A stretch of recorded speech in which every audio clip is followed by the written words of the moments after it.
Hello, this is Bruce Armstrong again, and this is the fourth video in a series.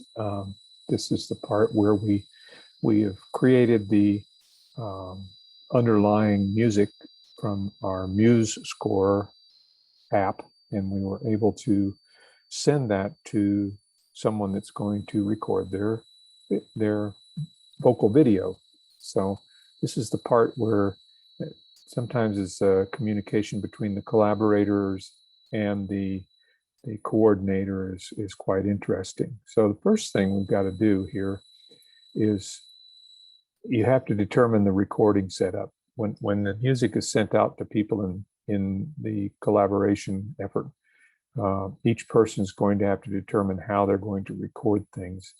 And they need to find a suitable location to create your video. And sometimes that means a place where you've got a non,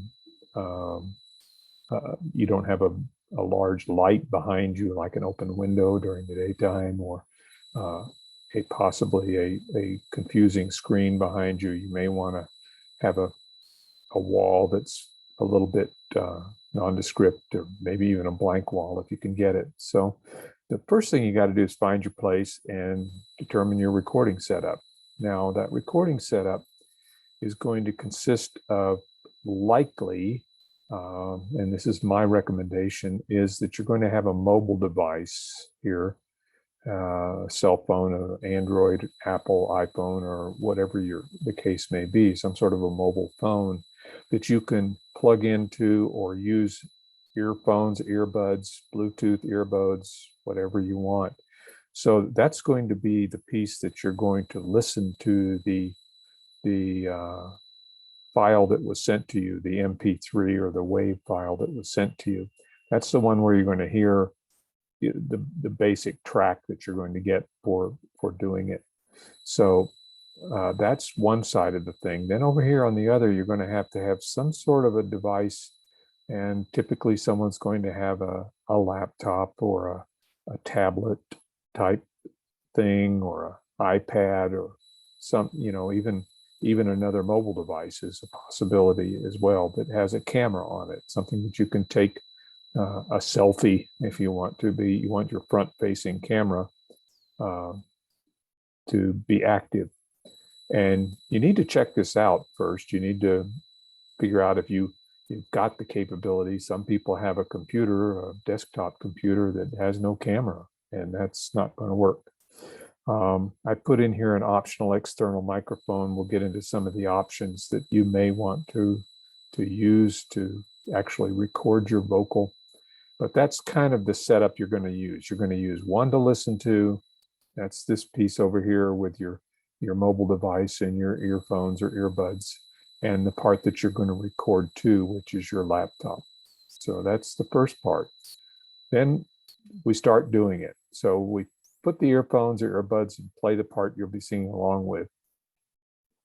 And you want to get the volume correct so you can hear the music in your earphones while singing along. So it has to be the volume turned up enough to where you're going to be able to feel like you're really singing along with something, and you're not overpowering it with your own voice. So that's the first thing you've got to do, is just test it out and see how it sounds and what you want to do. Now, none of that stuff will be recorded that's coming out of this mobile device. It's only the sounds that you project onto your laptop or whatever. And so this MP3 or WAV file is going to be accessible on the mobile device, and you need to connect that and listen to it and make sure you got the right levels. Then the next thing we want to do is that we want to open the camera or the video app on your laptop, tablet, iPad, whatever the case may be, and make certain that you have it set in the right place and that your chosen microphone has worked. Because sometimes the audio connections can be a little bit spooky and whatever, and you just want to make sure that you can go into, say, the camera app. Some have a video app, some have different names for different apps on Android versus iPhones and things like that. But try a sample video. Just record a test video, see how your mic check works. How does your mic sound on the laptop that you're using. So you need to check the levels on those things. So that's the setup you're going to get ready to do. Now, as I said, you needed to find a suitable location. I prefer a blank wall. Sometimes that's not available in a lot of people's home situations or whatever, but you need to be able to access both your laptop device, which is going to be able to recording the thing. So that's the first thing you do. When you're ready to go, you're going to start the video recording. And you can start it long before you actually start the one on your mobile device. But the coordinator or you can clip off the beginnings and the ends that you don't want to send as part of the collaboration. But the next is you start your MP3 or WAV file.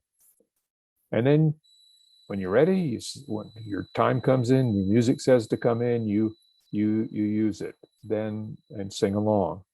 And then when you get done, you stop the recording on the computer and save the file. And note where you save it. Sometimes it'll save it on your camera roll folder on your device. It might share it on a video folder. So you need to notice where it's saving it when you get done. So that's the next step.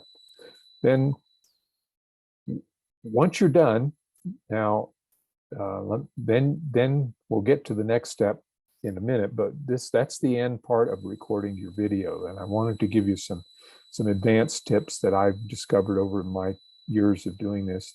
You need to find a quiet place that has no echo in your recording. A lot of people, when you hear them on a Zoom call or something like that, you can tell they're in a room with a lot of echoing. You really don't want that. You want to be in a smaller room possibly, and check your background for your video and the lighting.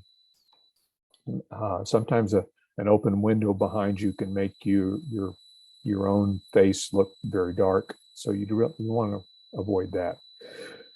You can deploy a better microphone and interface to your computer. I use an MXL 990 microphone. It's a nice, simple microphone. And then I have an audio box USB. I don't even think they sell that anymore, but basically I can plug my microphone into that, plug my audio box into the USB port on my laptop, and basically I can mix the sound levels and get the sound levels that I like from that, and I get a better recording. And so just remember that, yeah, your coordinator in doing this can probably mix the voices, change the things, do a few things to make it more as a group thing. Some people like to use a microphone screen, or sometimes called a pop filter. It just filters out the things, and P's and the Q's and the T's and that sort of thing when you're spitting into the microphone. So you may want to think about that if you're into the more advanced stuff. And then you can use some effects features to enhance your vocal performance. I mean, you can get done and you can play around with audio compression, auto-tune to fix the notes you missed, and reverb and overdrive or click removal. Sometimes certain devices, when you record them, they tend to overdrive the microphone. And when you put that into there, you'll get into the video a lot of clicking, and so you can get some of that removed. But don't worry about that if you've got someone that's using the next step, which is the OpenShot video editor, where they can go in and actually correct for those things. Then you could mess around with it yourself if you wanted. If you're not satisfied with how you look or what something in the picture, you can crop it. You can clear up the pictures. Some of the things, even Google Photos is now having a simple video editor that you can change colors and the mix of the lighting and color and that kind of stuff. You can do some fade in and fade out, and that's just some stuff you can do on an advanced basis, but I wouldn't worry too much about it because your coordinator's probably going to fix that anyway. And then the coordinator can and likely edit the video. So that's kind of the situation where we get to where you record the video.